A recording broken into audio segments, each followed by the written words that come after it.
Good morning, good afternoon, good evening, folks. Michael Zuber, one rental at a time, back with this Thursday expert and good friend of the channel, Mr. Jonathan Twomley. How you doing, sir?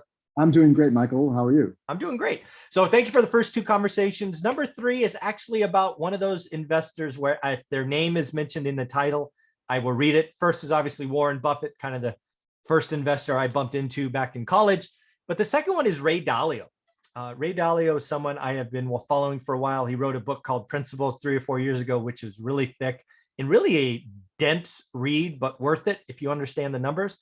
And of course, Ray Dalio just came out with his second book, which I'm about 30% through. So I thought I'd ask you, A, do you know who he is? Do you follow him at all? And then I'll kind of share what I'm taking in from Ray's second book. Yeah, sure. No, I obviously know who Ray Dalio is. I haven't read the book Principles, but I did read with great interest his history of debt crises, which is a very interesting kind of analysis of like every debt crisis for the last 200 years and how it played out. So that, it's interesting that he put that out a couple of years ago before, $1 trillion, before COVID and before everything that just made the debt crisis even worse. So I should go back and read that again. Yeah. So what he's essentially done is he's actually taken that book as I call it the shell of his new book. And he's basically updated it for COVID and trillions of dollars because it's very up to date. And basically what I'm taking away, and again, keep in mind, I'm 30% through it. I will finish it hopefully before the beginning of the year. He's basically talking about the debt cycle. He's talking about all things running in cycles and he's talking about, just the big number one power doesn't last forever. There's a cycle, someone else will come up. And so essentially he's pretty down on the debt cycle. He thinks that's going to blow up. He's very concerned, I guess I would say, about China kind of overtaking the US. It was kind of a big takeaway. And he's a nervous, I would call him nervous. He's a nervous investor. He thinks something's going to happen in the next 3 to 5 years where maybe the US isn't the number one power anymore, which is like, when you think about 200 and some odd years, it's like right around the corner the next 4 or 5 years. So pretty concerning. Yeah. Well, so what would you like me to comment on? Well, obviously you read Ray's first book, which is really the crux of this new one. He's not big on the debt cycle. Right. He thinks that's going to pop versus kind of resolve itself. Right. Again, trillions of dollars on top of what was there. So what were your takeaways from that? Do you see this 100-year cycle just kind of coming to an end and it has to pop, or it seems kind of? Yeah. I mean, these things can't last forever. I mean, there's another book. I don't know if you've read the Kenneth Rogoff and his partner about This Time Is Different. Oh, I have not seen that one. It came out right after the financial crisis. And it's sort of a similar book talking about debt and how debt is really what sort of kills everything. And there's always a hopium like you used in the last segment about, well, this time is different. This time we'll grow our way out of the debt, or we'll, something magical will happen so that it won't come back to bite us. So yeah, I mean, I think that it's a problem. It's been a problem for a long time. And economies get addicted to cheap money and not. That's that wrinkle right there. That's the wrinkle for me is we've got to eventually pay the price. I don't think we paid the price in the Great Recession. I think there was a chance you could have washed the system. But we didn't. I think the next, we've eventually got to pay it, or this thing just breaks apart. Yeah, I mean, the interesting thing about the Great Recession is that you have to look at sort of who was in charge when it happened, right? Okay. And the folks who were in charge, i.e. Bernanke and his team, were all students of the Great Depression. Correct. And they were disciples of Milton Friedman, right? And Milton Friedman's argument was that the problem with the reason that the Great Depression became the Great Depression was because of a lack of liquidity. The market seized up and it just made the economy grind to a halt. So the solution is liquidity. So when the great financial crisis hit, Bernanke, having been a student of that history, said, austerity is the wrong move. That's what they did in the 30s. We tried that before. It didn't work. Right. They caused, austerity caused the Great Recession and prolonged it, actually. If you know the history of the Great Recession, in like 1937, Roosevelt actually tried to start rolling back the New Deal. And I remember. And it dipped the economy back into recession again. Right. So the liquidity was necessary in the view of Bernanke, et cetera. Right. So that's why we got, didn't clean up the mess. We just threw a lot of money at it. And I mean, it worked in the sense that like it got the economy growing again and it got people to feel better, but there was no sort of long-term, like, well, how do we get out of this problem? Right. And I think that's what, and so Dalio's books, was the book that I read of his. In a way, it sort of makes it seem like there isn't really a whole lot of other choice, right? Like you have to keep on throwing more debt. It's very, very difficult to like stop throwing more debt at the problem. Like all of the forces of the economy, like, are aligned behind that because it works. Right? And people want it and they want to have more debt. And frankly, as much as people are talking about being afraid of inflation, they want inflation. Yeah, inflation's one way to get rid of debt.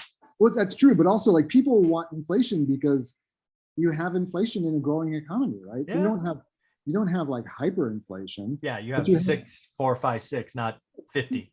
Right, but you have inflation, like because the alternative is deflation, and you only have deflation when you have a recession, like a real recession, right? Bad, so mild inflation is something that's why the Fed was always targeting 2%. They're trying to get it up to 2% inflation, right?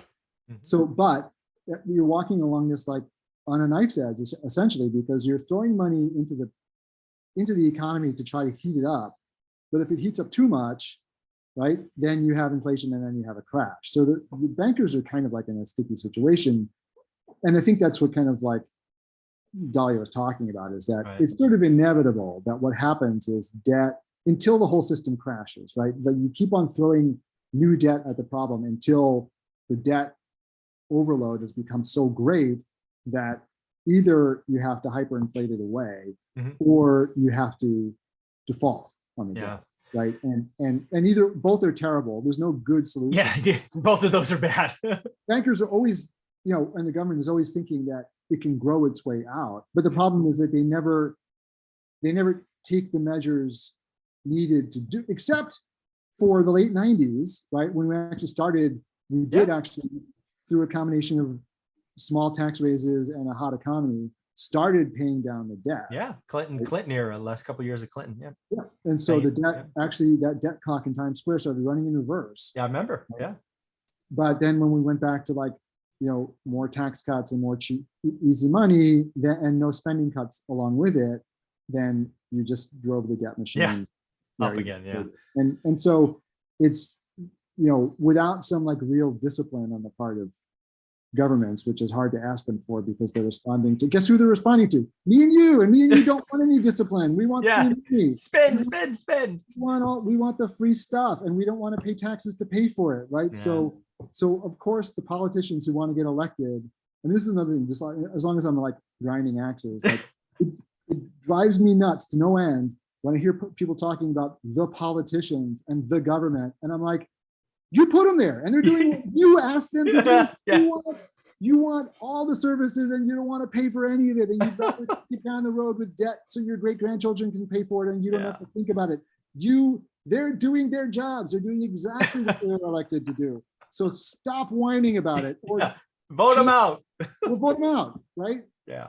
Do something differently. That's awesome. But, the government. This is an excuse. When you start blaming, you blame your neighbors, you blame the government, you blame everybody but yourself for your problems. The problem is you. Yeah. Right. So, but anyway, that's my attitude on that. But anyway, it's sort of like I think Dalio's point is that all these forces, they're sort of larger than any particular people, and it takes a lot of extraordinary things to happen for like the government to get its act together and do what the people don't want it to do, which is to be responsible and shrink the debt. Right? Yeah. There's a couple of things. Again, I'm only 30% into it. and something I've been thinking about recently, I put on my channel is, I think Jerome Powell needs to, I don't know, mirror or be similar to Paul Volcker in one regard. Paul Volcker is the last Fed chief that was willing to have pain, in my opinion, right? He's like, no, I'm going to break it. I know we're going to go into recession. I don't care. And he took rates up to 17 or 18% or whatever it was. I think Powell's got to do that, which not necessarily 18, but maybe it's 2, maybe it's 3, somewhere there. It doesn't have to go as high, but I think he's got to cool this off, and he's got to extract some people have to lose. Some bad deals that got done have to lose. I mean, that's the thing. We have like removed the self-enforcing function of capitalism, where like you do a bad deal and you pay for it. Right? We've like eliminated that. Yeah, so there's no downside. Yeah, created this huge moral hazard, right? And there you go, moral hazard. The thing is, I think that the problem that Powell has that Volcker didn't have, though, is I don't think that American corporations were up to their neck in debt in the 1970s the way that they are now, and that was a big reason why the Fed immediately when COVID hit dropped the funds rate to 0. Oh yeah, I remember. Because they knew that if there was any disruption of people buying stuff, that like they couldn't service their debt. Yeah, I mean, a huge swath of the American corporate landscape would go into bankruptcy because it couldn't service their debt if interest rates. Yeah, the cash flow would stop at the top, and then they couldn't service debt, and bad things happen. So and it's because we've had all through basically from the year 2000 to now, we've had really low interest rates, except for when when Greenspan panicked and raised rates to try to cool off the bubble that he had. Yeah, the taper. Yeah. When and then again when the Fed tried to raise interest rates a couple of years ago. 18. Yeah. But they've they should have in 18, I think, continued. They should have exactly continued that. That's what I think Powell needs to do. I don't know where the number is. It's not going to be crazy, but he's got to have the backbone. What I give Volcker credit for is he had a backbone. It got bad, but he stayed the course. That's where I see Greenspan and others. They wilt like whatever wilts. And so that's what I'm thinking. So again, I read Dalio stuff. I'm going to finish the book. Maybe I'll finish it by it's a thick book. So probably before New Year's. But yeah, it'll be a fun conversation as I get to the end of this thing. How can people find you? So if you would like to join my investor list, please go Google me at Two Bridges Asset Management LLC and fill out my investor form. And you can come and join my free Facebook group by going to Facebook, obviously, and searching for Multifamily Investment Community. And please answer the questions that you're asked when you're prompted to ask them, and then you're in. Yep. I'd strongly suggest you do both of those things. I've done both. I'm on his investor list, and the Facebook group is amazing. So please join that. Thanks, Jonathan. Thank you, Michael.